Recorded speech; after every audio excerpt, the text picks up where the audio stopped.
Hello everyone. This video is going to be an insane video for the people who basically work with different kinds of document, data and information. আমরা যারা merchandising করি আমাদের প্রত্যেক দিন প্রচুর পরিমাণে document এবং ইনফরমেশন নিয়ে কাজ করতে হয় এবং আমরা এই কাজগুলা যারা আগের নিয়মে করে আসতেছি এখন পর্যন্ত তাদের জন্য বেসিক্যালি এই ভিডিওটা। এখানে আমি কয়েকটা এক্সাম্পলের মাধ্যমে বোঝানোর চেষ্টা করব কিভাবে এআই কে সঠিকভাবে ইউজ করে আপনার প্রত্যেক দিনের এই কাজগুলোকে আপনি আরো সহজভাবে করে ফেলতে পারেন। প্রত্যেক দিন আপনি আপনার ওয়ার্কিং টাইম থেকে কিভাবে সময় বাঁচাতে পারেন। So without making any further intro, let's get started. এবং আমি আপনাদেরকে রিকোয়েস্ট করব আপনারা ভিডিওটা শেষ পর্যন্ত দেখেন, কারণ ভিডিওটা শেষে আপনাদের জন্য একটা অ্যানাউন্সমেন্ট থাকবে।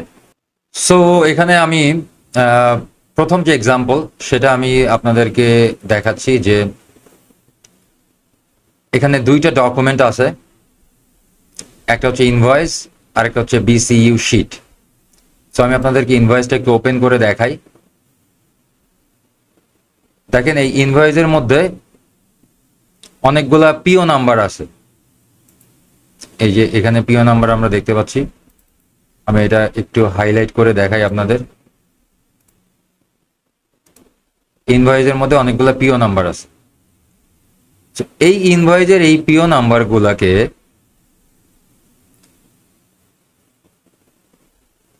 এখানে যে বিসিইউ শিট আছে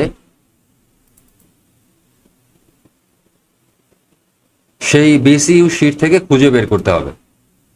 আমি দেখাচ্ছি, এটা অনেক বড় একটা বিসিইউ শিট দেখতেই পাচ্ছেন এবং এখানে দেখেন যে এখানে এই যে অর্ডার নাম্বারগুলো আছে।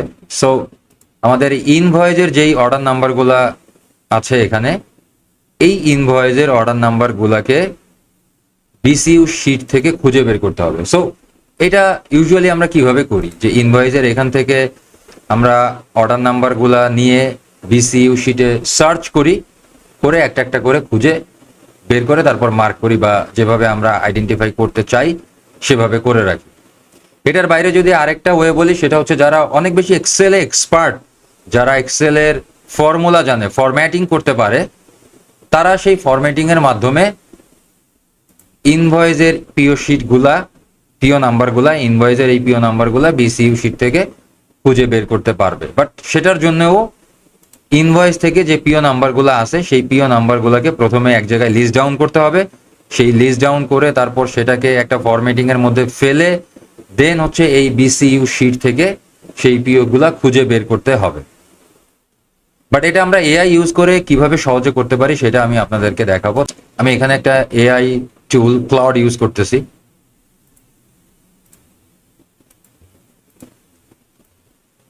এই দুইটাকে আমি ক্লাউডে পেস্ট করলাম।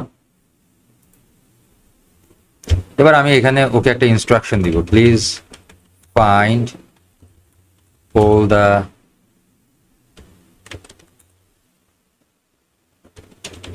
order number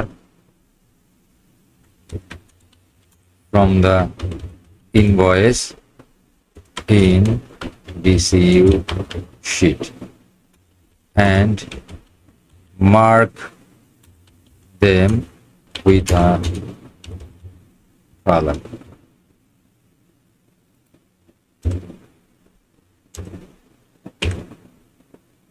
সো ইনস্ট্রাকশন আমি দিয়ে দিছি, এবার দেখি ইনস্ট্রাকশনটা দেওয়ার পরে কি হয়।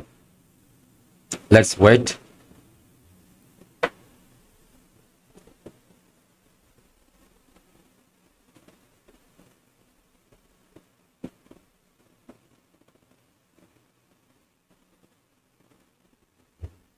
দেখেন এখানে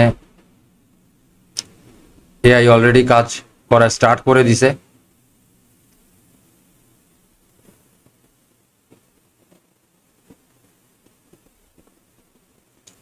অলমোস্ট ক্লোজিং এবং আপনারা দেখতে পাচ্ছেন যে আসলে এখানে কি পরিমাণ সময় লাগতেছে।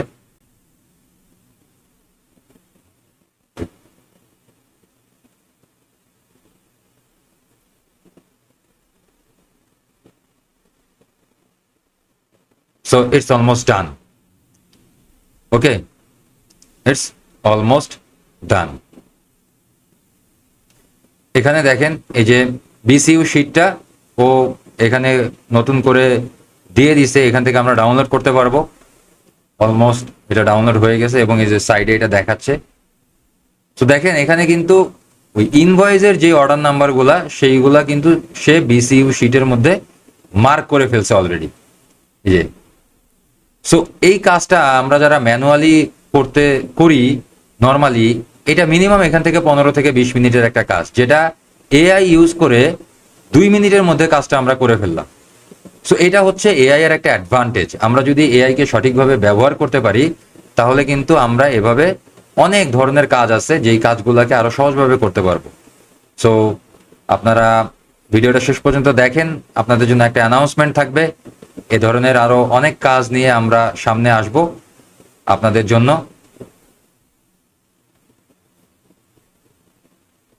সো দেখতেই পাচ্ছেন অলরেডি এখানে মার্ক করে দিছে। সো আমরা আরেকটা এক্সাম্পল দেখি, অন্য ধরনের একটা কাজ।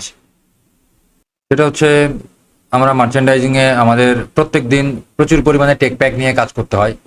টেক প্যাক আসার পরে টেক প্যাকগুলো আমাদের ভালো করে পড়ে দেখতে হয়, টেক প্যাকের মধ্যে কোনো প্রবলেম আছে কিনা সেগুলো আইডেন্টিফাই করতে হয়, সবকিছু ঠিকঠাক মতো দেয়া আছে কিনা সেগুলো পড়ে বায়ারকে ক্লারিটি মেইল দিতে হয়।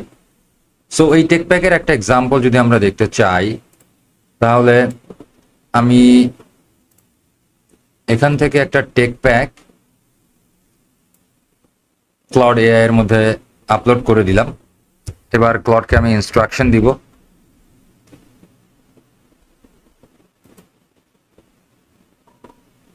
Please find all the trim list from the tech pack and summarise here.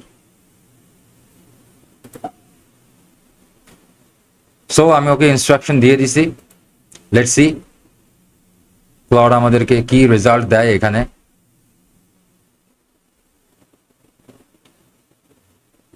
দেখেন ও খুব সুন্দর করে কিন্তু এখানে ট্রিম লিস্ট গুলা সামারাইজ করে দিছে এবং এটা কিন্তু এখানে দেখেন আমি কিন্তু কোনো ইনস্ট্রাকশন টাইপ করে দেই নাই, আমি ভয়েস ওভারের মাধ্যমে এখানে ইনস্ট্রাকশন দিছি। So this is another beauty of AI. আমরা চাইলে আমরা যদি কোনো কিছু টাইপ করে লিখতে না চাই, আমাদের কাছে যদি মনে হয় যে সময় অনেক কম, আমি মুখে বলে দিব, তাহলে আমরা ভয়েস ওভারের মাধ্যমে এআই কে ইনস্ট্রাকশন দিতে পারি। সো আমি যে ভয়েস ওভারের মাধ্যমে ইনস্ট্রাকশনটা দিছি সেটার উপর বেস করে কিন্তু এআই অলরেডি আমাকে একটা সুন্দর করে একটা ট্রিম লিস্টের সামারি এখানে দিয়ে দিছে।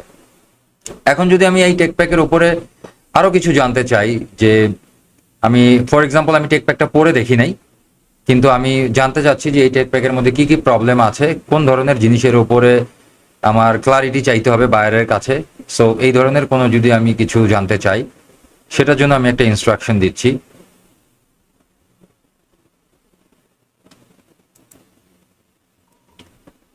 Please help me to write a clarification mail for buyer that I can send for this tech pack. Okay, so এখানে দেখেন ও আমার ভয়েসটা ধরতে পারে না, আমি এটাকে ঠিক করে দিচ্ছি। টেক প্যাক বলছি, ও টেক ব্যাগ লিখছে, টেক প্যাক।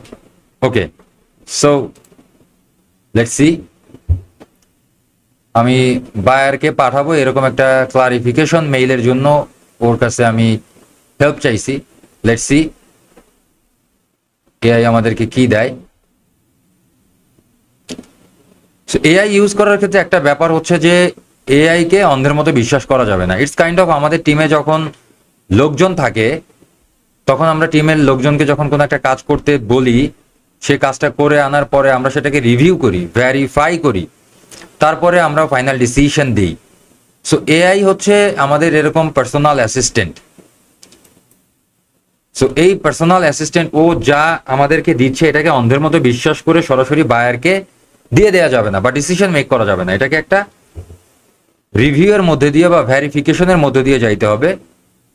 এআই হচ্ছে আমাদের ফার্স্ট ড্রাফটটা দিবে, তারপর এটাকে আমরা ফাইন টিউনিং করে আমরা ডিসিশন মেক করব। সো দেখেন আমরা যে টেক প্যাকটা আপলোড করছি এবং ওর কাছে একটা ক্লারিফিকেশন মেইল চাইছি, যে বায়ারকে আমি ক্লারিফিকেশন মেইল দিব কোন কোন বিষয়ের উপরে, সেইগুলো কিন্তু সুন্দর করে এখানে লিস্ট ডাউন করে দিছে, একদম রেডি টু সেন্ড একটা মেইল।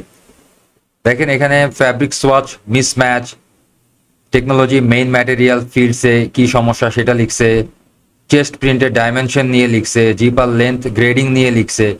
সো এই টেক প্যাকের মধ্যে যেই ব্যাপারগুলোর ক্লারিটি নাই প্রত্যেকটা বিষয় এখানে লিস্ট ডাউন করছে। এবার আমাদের যে কাজটা করতে হবে সেটা হচ্ছে এইটাকে রিভিউ করে দেন বায়ারকে এই মেলটা আমরা সেন্ড করব।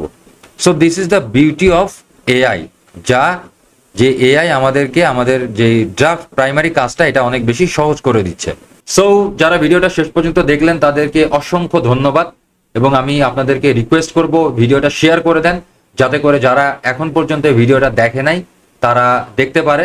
এবং আমি যেটা বলেছিলাম যে ভিডিও শেষে একটা অ্যানাউন্সমেন্ট থাকবে, সেটা হচ্ছে আমরা স্কিল এলিভেশন একাডেমির পক্ষ থেকে একটা এআই ওয়ার্কশপ অ্যারেঞ্জ করতে যাচ্ছি। আমাদের পেজের সাথে আপনারা কানেক্টেড থাকুন, টাইম এবং ডেট আপনারা জানতে পারবেন, যেখানে আমরা এআই ইন মার্চেন্ডাইজিং লাইফ এই ব্যাপার নিয়ে আলাপ করব, কিভাবে এআই এর সঠিক ব্যবহার করে মার্চেন্ডাইজিং যে ডে টু ডে কাজগুলা এইগুলাকে আরো সহজভাবে করা যায়। So until then, stay safe, stay good, দেখা হবে।